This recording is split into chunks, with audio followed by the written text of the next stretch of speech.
ઓળખતા નથી એવા 10 થી 15 જણા છે અને વોક થઈ ગયા 15 વર્ષથી એવાના નામે ઉપર એટલે ખોટું તો છે. એટલે અમને મારા કાકાની બેન પ્રિય છે રોકી લીધા કે તમે ભાઈ ઉભા રહ્યો મનસુખભાઈ કાં ભાઈ આ મીટિંગ છે. પછી મેં રાતે સરપંચને કીધું મેં સરપંચ લીમડે આવે નહીં પાછું ગમે આવે લીમડે લગ્ન આવે નહીં મારો ભાઈ તાર જે વ્યવસ્થા કરી લે છે લગ્નમાં લીમડે આવવા જતો નહીં નકર અહીંયા બાઈક છે બધા પ્રિય છે અમને જ પ્રભાર પેશાબ કરી લીધા કે તમે અહીંયા આવો મનસુખભાઈ કેમ ભાઈ જાહેર અને એના ઘેર મીટિંગ રખાતી નથી તો મીટિંગ ઘેર જ રખાતી નથી તો બહાર કાઢો તો ઓળખ આવ્યો જ નહીં કહ્યું કે બોરપરા આ બધા ફરી હરી જવા મિલા એક વચ્ચે બધા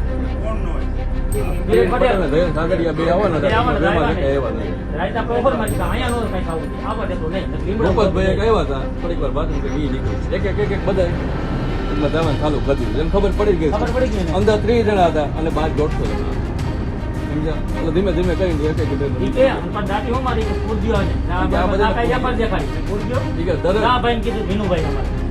અંદર નાખી દો નાખી દો આખરી છોડાવું અડધી કલાક નો ત્યાં પર દેખાડીને ટાઢું પડી ગયું આમ છે સાહેબ એટલે અમને બળેકા બોલાવ્યું તમે જો અંદર નાખી દો રસ્તા પછી જોવાઈ ગયું 5 જણા શું કરે અમે થોડા ન્યુસન્સ ફેલાવા આવ્યા છીએ અમે તો પોતાના ગામમાં તો તમે જ જ્યાં કાઢો અહીંથી કાઢો મેં હું ન્યુસન્સ ફેલાવા ન થયો તમે ભાઈ લઈ ગયા હું જોઉં છું હું તમે કરો છો હું કરી એટલે અમને સમજાવતા કે આમ ન કરે આમ તમે પ્રચાર માટે આવ્યો તમે સિક્યુરિટી એની કરો અમારી શું કામ કરો મને તો ઉચાવતી બોલતા સાહેબ તમે બોલો ધ્યાન રાખજો કરો ઉચાવતી કેમ ન બોલું ભાઈ અમારે રૂપિયા લીધે તો અમારી કે આવી આફત આવી છે અમે ઉચાવતી કેમ ન બોલી ભાઈ મારું ક્યાંથી દાખલા હાઈકોર્ટમાં નાની એફર દેખાડી હવે શું કરવાનું થાય તો આને સમજાવું અહીંયા અવાય નહીં સમજી નામ મીટિંગ લખાય નહીં ચેરમેન છે તો રજૂઆત તો સાંભળવી પડે ને ભૂપતભાઈ ની મને કે થઈ જા મનસુખ મેં દોઢ વર્ષ તો અહીંયા આવ્યો લોલીપોપ પકડવાનો ધંધો કઈ કરાવો ને હાલતા હતા સીધી ગયા દોઢ વર્ષ તો આવું જોઈએ ને ટોપી માં નકર એ અમારા કાકા વખતે ગયા એનો ખાસ મિત્ર છે પોતા આવું જોઈએ ને અહીંયા ભાઈ અને અમે આખું ગામ મેં આખું 4 જ જણા ખાલી અમે જયારે અહીંયા લખાવ છે કાગળિયા કરો 4 જણા અમે ફેર કરી થાય શું ભણવું પડીને બોલાવો હા ભાઈ તો આપણે જે થવાનું થવાનું છે થઈ ગયું અમારે હવે તમારે કેસ હાઈકોર્ટમાં આવે અત્યારે સમજાવો દબાવની યોજના કરે જ છે આવનાર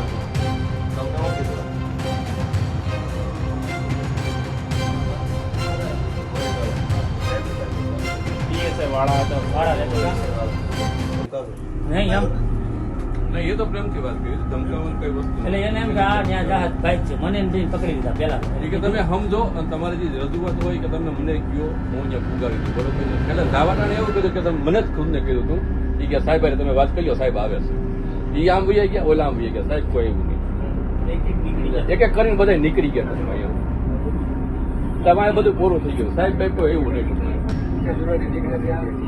એટલે ટૂંકમાં એને એવું હતું ટૂંકમાં આ લોકોને ન્યાય રોકી રાખ્યા સમજ્યા કે અંદર જવાનો છે વિરોધ ન કરે મેં કીધું અમને વિરોધ નહીં કરે અમારે શાંતિથી ખાલી રજૂઆત કરવાની અમારે પૂછવાની ફરજ છે કીધું બરોબર છે અમારા આ કેસનું થયું હું ખાતું નથી એના નામે નોટિસ દઈ દીધી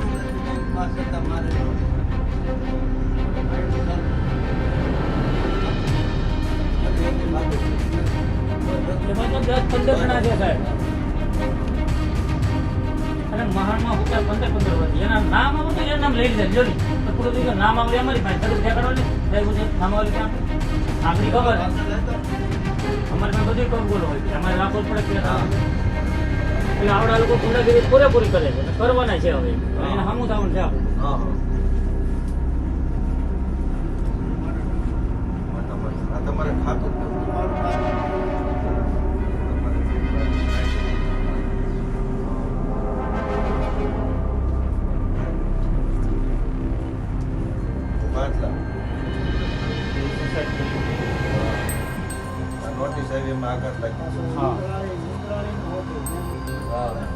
અને એને ખાતાની ઉમરાળીની કાઢી ઉમરાળી ખાતે બોલો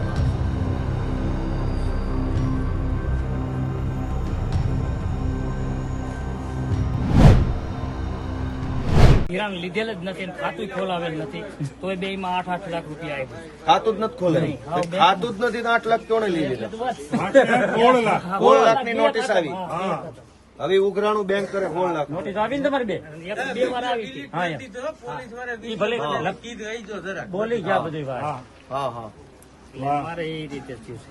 મારે હા ભરતભાઈ. હા 18 વીઘામાં મળવા પાત્ર રકમ 5 લાખ છે, એની જગ્યાએ 10 લાખ આવ્યો. ઓહો 10 લાખની છે 7.5 વીઘાના મારા ઘરના ખાતે 7.5 વીઘા છે, મારે ખાતે 7.5 વીઘા છે. એટલે મારા ઘરના ખાતે 14.5 લાખ આવ્યા છે નોટિસ, અને મારે ખાતે 16 લાખ આવ્યા. એટલા તો 7 વીઘા મળે જ અને ને. મારા બાપુજી ખાતે 30 વર્ષ થયા અંદાજે જમીન નથી ખાતે અને ઓફ થઈ ગયા એના 20 વર્ષ થયા એને ખાતે 8 લાખ આવ્યા.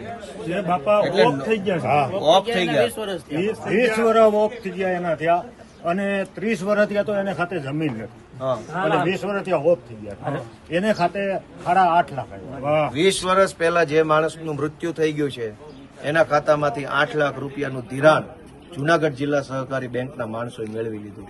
20 વર્ષ પહેલા મૃત્યુ પામેલો માણસ. અને હવે પાછી ઉઘરાણાની નોટિસ આવે. આ નોટિસ. ભાઈ લઈ લો એને એમ છે. આવો છે આવો અહીં બેહો. બોલો બોલો અત્યારે શરમમાં રહ્યો. હા અમે તો બેંકમાં ખાતું પણ નથી, છતાં પણ 8 લાખની નોટિસ હા. આપી. મેં જયારે જિલ્લા સહકારી બેંકની અંદર રજૂઆત કરી કેસી પટેલ સમક્ષ, તો મેં કીધું મારું તો ખાતું નથી, છતાં મને આ તમે લોન કઈ રીતે આપી દીધી? બેંકમાં ખાતું જ નથી. ખાતું જ નથી. તોય ધિરાણ 16 લાખનું આપી 16 લાખનું ધિરાણ, 16 2 નોટિસ આવી. 8 લાખની 2 નોટિસ, બરાબર છે. વાહ પછી મેં કૌભાંડ તો કીધું જો. મારે એવું ખાતું નથી, મારી ધિરાણ નથી કે તમારું કઈ નહીં થાય, બરાબર. તો મને એનઓસી આપી દો. આજ સુધી 2.5 વર્ષ થઈ ગયા, આજ સુધી મને એનઓસી નથી મળેલી. બીજા તો અમે કોણ? આજે એના માટે અમે કિરીટ પટેલ આવવાના હતા, તો અમે પૂછવાના હતા, તો એ ખુદ આવ્યા જ નહીં. અમે એની પાસે પ્રશ્ન પૂછવા જ માંગતા હતા, છતાંય આજે હાજર ના થયા. પોલીસ આવી બધાને ઈ રસ્તા ઉપર આજુબાજુ ઘૂમતી જ રહી પોલીસ, જેથી કરીને ડર પેદા થઈ ગયો. નમસ્તે દોસ્તો, હું ગોપાલ ઇટાલિયા છું. આજે 6 તારીખ જૂન મહિનો 2025. અત્યારે હું ભેસાણ તાલુકાના વાંદરવડ ગામે છગનભાઈ નામના ખેડૂતના ઘરે અમે ઊભા છીએ બધા. આજે આ ગામમાં ભાજપના ઉમેદવાર અને જુનાગઢ જિલ્લા સહકારી બેંકના ચેરમેન કિરીટભાઈ પટેલની એક જાહેર સભા હતી. આ જાહેર સભા દરમિયાન આ ગામના ખેડૂતો, આ ગામ વાંદરવડ ગામની અંદર સહકારી મંડળીમાં થયેલા કરોડો રૂપિયાના કૌભાંડ બાબતે જુનાગઢ જિલ્લા બેંકના ચેરમેનને રજૂઆત કરવા માંગતા હતા, પરંતુ પોલીસનો મોટો કાફલો આવી ગામના તમામ લોકોને રજૂઆત કરતા રોકવામાં આવ્યા. દરેક લોકોને પોલીસે રોક્યા અને કોઈ પણ પ્રકારની રજૂઆત કરવા દેવામાં આવી નહીં. ચૂંટણી એટલે લોકશાહીનું પર્વ, ચૂંટણી એટલે લોકોનો પોતાનો તહેવાર. ચૂંટણીમાં જો લોકો નહીં બોલી શકે, ચૂંટણી દરમિયાન જો રજૂઆત નહીં થઈ શકે, તો પછી તો 5 વર્ષ ક્યારેય નહીં થઈ શકે. પોલીસનો જંગી કાફલો લઈને ચૂંટણી પ્રચાર કરવા ભાજપના ઉમેદવાર અને જિલ્લા સહકારી બેંકના કિરીટભાઈ નીકળ્યા છે, ત્યારે આ વાંદરવડ ગામના જ ખેડૂતો નહીં, જુનાગઢ જિલ્લાના અલગ અલગ 7 થી 8 તાલુકાના 100 ગામડાઓના ખેડૂતો પ્રશ્ન પૂછવા માંગે છે. કેમ કે જુનાગઢ જિલ્લા સહકારી બેંકના ચેરમેન કિરીટભાઈના કાર્યકાળમાં જુનાગઢ જિલ્લાના 8 થી 9 તાલુકાઓના 100 કરતા પણ વધુ ગામડાઓમાં સહકારી મંડળીમાં 200 કરોડ કરતા પણ વધુનું કૌભાંડ થયું છે. જે ખેડૂતો આજથી 10 વર્ષ પહેલા ગુજરી ગયા છે, એમના નામ ઉપર એમના બેંકના ખાતા ખોલાવીને એમાંથી 10-10 લાખ રૂપિયાના લોન લઈ લેવામાં આવી છે. જે ખેડૂતો ક્યારેય બેંકમાં ખાતું નથી ખોલાવ્યું, મંડળીમાં ખાતું જ નથી ખોલાવ્યું, એમના નામ ઉપર પણ 15-15 લાખ રૂપિયાની લોન લઈ લેવામાં આવી છે. જે ખેડૂતોને 1.5, 2 કે 3 લાખ રૂપિયાની જ લોન મળવા પાત્ર છે, એ ખેડૂતોના નામ ઉપર 15-15, 10-10 લાખની લોન લઈ લેવામાં આવી છે. તો આમ ગુજરી ગયેલા ખેડૂતોના નામે, ખાતા વગરના ખેડૂતોના નામે અને મળવાપાત્ર ધિરાણ કરતા વધુ ધિરાણ લઈને 200 કરોડ કરતા પણ વધુનું કૌભાંડ જુનાગઢ જિલ્લા સહકારી બેંકના ચેરમેન કિરીટભાઈના કાર્યકાળમાં 8 થી 10 તાલુકાઓમાં થયું છે. કરોડો રૂપિયા સહકારી મંડળીઓના કૌભાંડમાંથી ખાઈ જવામાં આવ્યા છે. આ વાંદરવડ ગામના ખેડૂત છગનભાઈ છે. છગનભાઈના ભાઈએ બેંકમાંથી લોન ન લીધી હોવા છતાંય એમને 5 લાખ રૂપિયાની એમના ખાતામાંથી લોન લઈ લેવામાં આવી અને એમની લોન બેંકના માણસો વાપરી ગયા. અને છગનભાઈના ભાઈને જ્યારે નોટિસ આપવામાં આવી કે તમારે 5 થી 5.5 લાખ રૂપિયા બેંકને ભરવાના છે, ત્યારે એમને આઘાત લાગ્યો. એમને એવું થયું કે ભાઈ મેં તો લોન લીધી જ નથી, તો આ પૈસા મારે કેવી રીતે ભરવાના, શા માટે ભરવાના? આઘાતમાં ને આઘાતમાં છગનભાઈના ભાઈએ આત્મહત્યા કરી લીધી. બાજુના જૂની ધારી ગુંદાળી ગામમાં એક ખેડૂત છે, એમણે પણ લોન નહોતી લીધી, મંડળીમાંથી ધિરાણ મેળવ્યું ન હતું, છતાં પણ જુનાગઢ જિલ્લા બેંક દ્વારા એમને લાખો રૂપિયા ભરવાની નોટિસ આપવામાં આવી. એ નોટિસ મળતા જ ખેડૂતને આઘાત લાગ્યો, દુઃખ લાગ્યું અને એને હાર્ટ એટેક આવી ગયો અને ખેડૂત મરી ગયા. આવી રીતે અનેક ખેડૂતો સાથે અન્યાય અત્યાચાર થયો છે. લોકોએ આત્મહત્યા કરી લેવી પડે ત્યાં સુધીના કૌભાંડો જુનાગઢ જિલ્લા સહકારી બેંકના ચેરમેન કિરીટભાઈના કાર્યકાળ દરમિયાન થયા છે. આજે જયારે એ ચૂંટણી લડવા ઉભા છે તો લોકોનો હક છે, અધિકાર છે કે 4 સવાલ પૂછે, પણ 4 સવાલ પૂછે એ પહેલા તો પોલીસનો જંગી કાફલો આ વાંદરવડ ગામને ઘેરી લીધું અને એક પણ માણસને એક પણ શબ્દ બોલવા ન દીધો. તો આજે એ લોકો ભલે ન બોલવા દે, અમે તો લોકશાહીને માનનારા લોકો છે, અમે બાબા સાહેબના સંવિધાનને માનનારા લોકો છે. અમે આજે આ ગામની મુલાકાત લીધી છે, આ બધા ખેડૂતો છે. હું બધા ખેડૂતોને વિનંતી કરું છું કે ભાઈ પોતપોતાની પીડા આ અમારા કેમેરા સામે વર્ણવો તો આખું ગુજરાત સાંભળે, જુએ કે જુનાગઢ જિલ્લા સહકારી બેંક દ્વારા કરોડો રૂપિયાના મંડળીના કૌભાંડો કર્યા છે ને હજુય ચાલુ છે. અનેક ગામોમાં કૌભાંડ ચાલુ છે, પણ ખેડૂતો ભોળા છે, ખેડૂતો જાજુ ભણેલા નથી, ખેડૂતોને કાયદાની ખબર નથી, એટલે હજુ કૌભાંડ ખુલીને બહાર નથી આવ્યું. પણ અનેક ગામડામાં હજુ કૌભાંડો થઈ રહેલ છે. ભાઈને છગનભાઈને જ પહેલા ભાઈ છગનભાઈ આપણી આપવીતી રજૂ કરો. અત્યારે આ નજીક લઈ લેજો. આજે મીટિંગમાં ગયો હતો તો મીટિંગમાં હું મારા બધા કાગળિયા લઈને ગયો હતો સાથે, એટલે મેં કીધું મને આમાંથી કાંઈક ન્યાય મળશે. એ મોટી લાલસી ત્યાં ગયો હતો ત્યાં મને પોલીસ વાળા આવીને એક બાજુ લઈ ગયા અને અહીંયા શેરીમાં એક બાજુ મને રાખી મૂક્યો અને મને મીટિંગમાં પ્રવેશ ન થવા દીધો. તમારો ભાઈ આત્મહત્યા કરી હતી? અમારા ભાઈ આત્મહત્યા કરેલા હતી, એટલે મેં કીધું અહીંથી હું કાંઈક જાઉં તો મને અહીંથી કાંઈક ન્યાય મળે. વાત ન કરો તો મને કોઈ જાતની ક્યાંય વાતચીત કરવા દીધેલ નથી. તમે કયો તો આપણો શું કિસ્સો છે?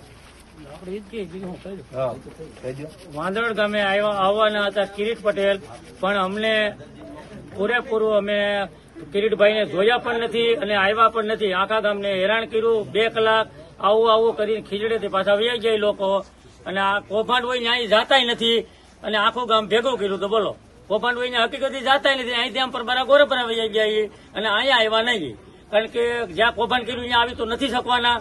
બોલો, એવું થયું છે.